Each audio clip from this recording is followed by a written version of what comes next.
अस्सलाम वालेकुम क्लास। अब हम लॉ ऑफ डिमिनिशिंग मार्जिनलिटी की जो है वो एक्सप्लेनेशन कर रहे हैं with the help of schedule and graph. Law of diminishing marginality हमारे रूटीन लाइफ से बिलोंग करता है कि जब हमें भूख लग रही है तो हम क्या चीज़ खा रहे हैं, मतलब बिस्किट खा रहे हैं, सेब खा रहे हैं, XYZ किसी भी चीज़ की हम कंजम्पशन कर रहे हैं टू सेटिस्फाई हंगर, कि हमें अपनी भूख को सेटिस्फाई करना है, भूख को मिटाना है ताकि हम सेटिस्फाई हो सकें, हमारी ज़रूरत पूरी हो सके। तो इस वक्त हम लॉ ऑफ डिमिनिशिंग मार्जिनलिटी को डिफाइन कर रहे हैं बाय शेड्यूल एंड ग्राफ। तो पहला कॉलम जो है वो हमारा क्या है, यूनिट कंजम्पशन से रिलेट कर रहा है, जिसमें हमने यूनिट्स शो किए हैं कि पहला यूनिट, दूसरा यूनिट, तीसरा 4, 5 एंड 6। दूसरा जो हमारा कॉलम है वो किससे बिलोंग करना है, मार्जिनल यूटिलिटी से, कि पहला बिस्किट जब मैंने खाया तो मार्जिनल यूटिलिटी कितनी थी, 10। जब मैंने दूसरा बिस्किट कंज्यूम किया तो मार्जिनल यूटिलिटी कितनी हो गई, 8। तो जैसे जैसे नंबर ऑफ कंजम्पशन बढ़ते चले जा रहे हैं वैसे वैसे मार्जिनल यूटिलिटी क्या होती जा रही है, डिक्रीज़ होती जा रही है। क्योंकि होता क्या है कि जैसे जैसे हम खाना खाना लग जाते हैं तो हर बाइट के बाद हमारी भूख जो है वो निस्बतन पहले के मुकाबले में कम हो जाती है।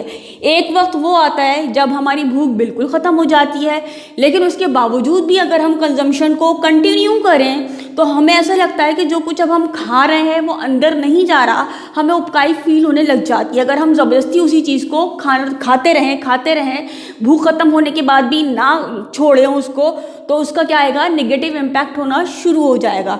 तो मार्जिनल यूटिलिटी का जो कॉलम है वो हमारी इस लेवल को शो कर रहा है कि जैसे जैसे हम कंजम्पशन करते हैं, इस कंजम्पशन बढ़ाते चले जाते हैं तो क्या हमारे पास मज़ीद कंज्यूम करने की ख्वाहिश बाकी रहती है या ख़त्म होती चली जाती है। तो हमें ये चीज़ पता चलती है कि जितना जितना जैसे जैसे हम खाते चले जाएंगे हमारी भूख ख़त्म होती जाएगी, तो मज़ीद खाने की ख्वाहिश क्या होगी, कम होती चली जाएगी। अगला कॉलम जो है वो हमारा क्या है, टोटल यूटिलिटी का है। पहले कंजम्पशन पर जो मार्जिनल यूटिलिटी वो 10 थी, टोटल यूटिलिटी भी कितनी थी, 10 थी। तो जैसे जैसे हमारी कंजम्पशन बढ़ती चली जाती है तो हमारी मज़ीद कंजम्पशन करने की ख्वाहिश जो है वो कम होती चली जाती है, जिसे हम टोटल यूटिलिटी से शो कर रहे हैं।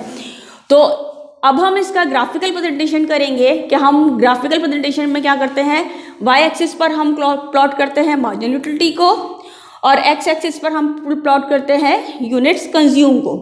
हमने अपना स्केल जो है वो डिसाइड कर लिया कि 0 ओरिजिन है, मार्जिनल यूटिलिटी जो है वो स्टार्ट हो रही है, ये वाला कॉलम जो है वो हमारा मार्जिनल यूटिलिटी का है। -2 को वाई एक्सिस के नेगेटिव साइड पे हमने प्लॉट किया और बाकी को नंबर्स के हिसाब से हमने यहाँ पर वाई एक्सिस पे प्लॉट कर लिया है। यूनिट्स कंज्यूम जो है वो हमारे पास कहाँ आ रहे हैं, एक्स एक्सिस पर आ रहे हैं। अब हम इसकी प्लॉटिंग करते हैं कि जब पहला यूनिट कंज्यूम हुआ तो मार्जिनल यूटिलिटी कितनी थी, 10 थी। तो पहला यूनिट कंज्यूम ये हो रहा है और मार्जिनल यूटिलिटी वाई एक्सिस पर 10 आ रही है, तो हमारे पास ये पॉइंट आ गया।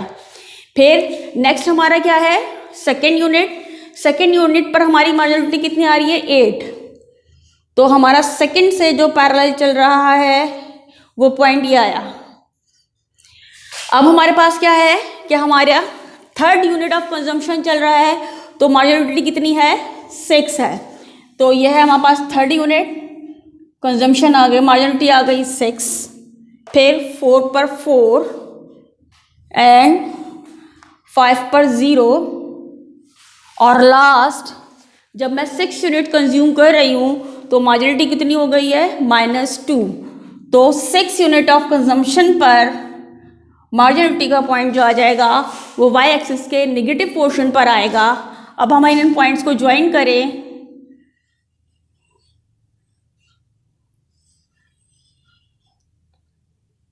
तो ये जो लाइन आ रही है ये हमारी क्या हो जाएगी, graphical presentation of law of diminishing marginal utility.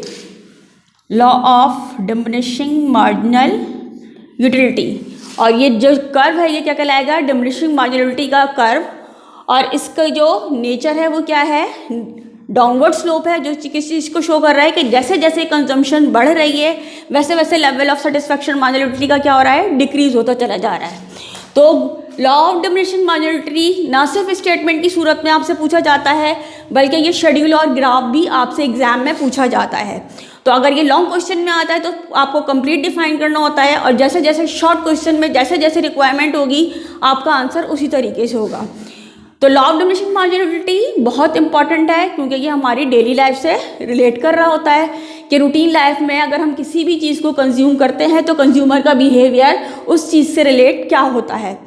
अब ये लॉ किन सिचुएशंस में वैलिड होता है और किस सिचुएशन में ये लॉ एप्लीकेबल नहीं होता। तो जो लॉ ऑफ डिमिनिशिंग मार्जिनलिटी का जो स्टेटमेंट है वो स्टार्टिंग इस बात से होता है other things remaining the same. It is a condition कि other things remaining the same, कि किसी भी और सर्कमस्टांसेस में कोई चेंज ना हो, तब ये हम इम्पैक्ट देखते हैं कि अगर हमारी कंजम्पशन कंटिन्यूस है तो उसका इम्पैक्ट क्या हो रहा है कि डिक्लाइन हो रहा है, उस चीज़ को मज़ीद इस्तेमाल करने की हमारी ख्वाहिश क्या होती जाती है, कम होती चली जाती है। तो दो चीज़ें हम डिस्कस करते हैं, एक होता है अजम्पशंस और दूसरा होता है limitation. Assumptions of the law.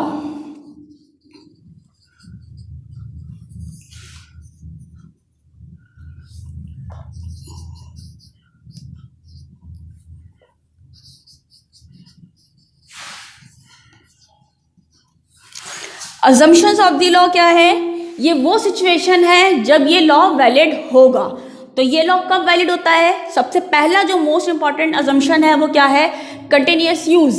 यानी कि अगर मैं पानी पी रही हूँ या बिस्किट खा रही हूँ या सेब खा रही हूँ तो उसकी कंजम्पशन के बीच में गैप नहीं होना चाहिए। यानी अगर मैंने पहला सिप लिया 10 बजे और दूसरा सिप लूँ मैं 10:20 पर, तो ये लॉ वैलिड नहीं होगा। अगर मैं पानी का एक गिलास मुसलसल पीऊँ, फिर दूसरा पीऊँ, फिर तीसरा पीऊँ, उसके अंदर कोई गैप ना हो, तब ये लॉ वैलिड होगा, अदरवाइज ये लॉ वैलिड नहीं होगा। तो पहला मोस्ट इंपॉर्टेंट जो कंजम्पशन है, अजम्पशन जो है इसका, वो क्या है? Continuous consumption. कंजम्पशन में गैप नहीं होना चाहिए। दूसरी चीज़ क्या है? नो चेंज इन फ्लेवर, कि जो भी चीज़ हम इस्तेमाल कर रहे हैं तो उसकी सिचुएशन चेंज ना हो। अगर पहला गिलास ठंडे पानी का था या पहला बिस्किट जो है वो नमकीन था, दूसरा बिस्किट जो है वो मीठा है, तब भी हमारा कंजम्पशन बिहेवियर क्या हो जाएगा? चेंज हो जाएगा। तो जो चीज़ हम कंज्यूम कर रहे हैं उसके टेस्ट या फ्लेवर में कोई चेंज नहीं होना चाहिए। और जो चीज़ हम इस्तेमाल कर रहे हैं उसका साइज़ भी क्या होना चाहिए? सेम होना चाहिए। ऐसा ना हो कि पहला बिस्किट जो है वो बड़े साइज़ का है, दूसरा बिस्किट जो है वो छोटा है, या पहला पानी का गिलास जो पिया वो छोटा था, दूसरा वाला जो पिया वो बड़ा था। तो जो चीज़ हम इस्तेमाल कर रहे हैं उसका यूनिट जो है वो सेम रहना चाहिए, यूनिट के अंदर भी चेंजेस नहीं होना चाहिए। और अगला जो अजम्पशन है वो क्या है? No change in consumer mentality, कि कंज्यूमर का जो दिमाग है उस वक्त उसकी जो सोच है वो सेम रहनी चाहिए, वो तब्दील ना हो। लेट्स सपोज कि अगर हम बात करें कि अभी रमज़ानों में सहरी के दौरान हम पानी पी रहे हैं और लास्ट सायरन का टाइम होने से पहले हमें ये याद आ रहा है कि आज का जो वर्कलोड है वो बहुत ज़्यादा है, बहुत ज़्यादा हार्ड वर्किंग करना पड़ेगी। तो अगर आम दिनों में मैं सहरी में 2 गिलास पानी पी के अपनी सहरी को वाइंड अप करती थी, तो आज मेरी ख्वाहिश होगी कि यार 1 गिलास पानी मैं और पी लूँ ताकि मैं सारे दिन का स्टैमिना जो है वो मेरा अच्छा से डेवलप हो जाए। तो जैसे ही मेरे दिमाग की सोच बदलती है वैसे ही मेरा कंजम्पशन बिहेवियर भी क्या होता है? चेंज हो जाता है। तो लॉ ऑफ डिमिनिशिंग मार्जिनलिटी की एप्लीकेशन के लिए ये बहुत ज़्यादा ज़रूरी है कि कंज्यूमर के दिमाग में किसी भी किस्म का कोई सोच का चेंज जो है वो डेवलप ना हो। तो पहले हमने डिस्कस किया अजम्पशन ऑफ लॉ, अब हम बात कर रहे हैं exception of law. Exception of law क्या है? वो चीज़ें हैं जिसके ऊपर ये लॉ वैलिड नहीं होता। फॉर एग्ज़ाम्पल हमारी हॉबीज़ या फिर हमारे शौक़ जिनको हम कंटिन्यू रखते हैं, तो उसके अंदर हम ये नहीं देखते कि कौन सी चीज़ कितनी ज़्यादा इस्तेमाल हो गई या किस चीज़ को हमने कितना ज़्यादा जो है वो स्टॉक करके अपने पास रख लिया है। फिर फेम, शोहरत का जो शौक़ होता है, वो शोहरत जितनी आपको मिलती चली जाएगी उसको आपको इतना ही शौक़ बढ़ेगा। या फिर दौलत जमा करने का शौक़, ख़ास किस्म की चीज़ों को जमा करने का शौक़, तो उन चीज़ों पर लॉ ऑफ डिमिनिशिंग मार्जिनलिटी जो है वो अप्लाई नहीं होता। तो इसकी 2 कंडीशंस आती हैं, एक आता है अजम्पशंस ऑफ द लॉ जो कि आपकी कंडीशंस कहलाते हैं, और एक्सेप्शंस ऑफ द लॉ। इसके साथ ही हमारा लॉ ऑफ डिमिनिशिंग मार्जिनलिटी की explanation with schedule and graph complete होती है। नेक्स्ट लेक्चर में हम मज़ीद चैप्टर को कंटिन्यू करेंगे।